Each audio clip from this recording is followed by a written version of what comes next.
Now, emerging economies such as Turkey, Argentina and Ukraine have entered the first so-called big rate rise cycle for the first time since 2011. Analysts are already expressing concerns about the domino effect of such developments. Han Soo-ah reports. Central banks and emerging markets have reportedly entered an austerity cycle for the first time since 2011, when the global economy was still recovering from the financial crisis. The Financial Times reported Tuesday, citing research by Capital Economics, that the number of central banks and emerging economies that have raised interest rates this year is higher than at any point in 7 years. Rates are rising in developed countries like the US because of the economic boom in their economies. But tightening in emerging markets is a defense mechanism against the depreciation of their currencies. After the Argentine peso fell, Buenos Aires raised its policy rate by a staggering 60%.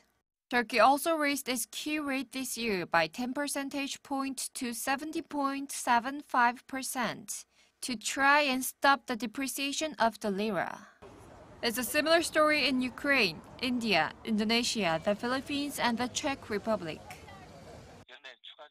Emerging economies are under pressure with the U.S. Federal Reserve saying it plans to raise its key interest rate up to 2 more times this year. Also, the appreciation of the U.S. dollar is prompting capital flight from emerging markets to the U.S. Contagion risks from Argentina and Turkey are growing for other emerging markets and economies with weak fundamentals, such as those with current account deficits and high inflation rates. Some say it resembles the domino effect seen in the late 1990s, when Asian economies were hit with a major financial crisis. Growing household debt and slowing growth are the main concerns the Bank of Korea cannot confidently raise its key interest rate this year, despite risk of capital flight from the local financial market. The Bank of Korea in August kept its benchmark rate at 1.5% for the 9th consecutive month, pointing to economic uncertainties, including July's employment figures and low business sentiments.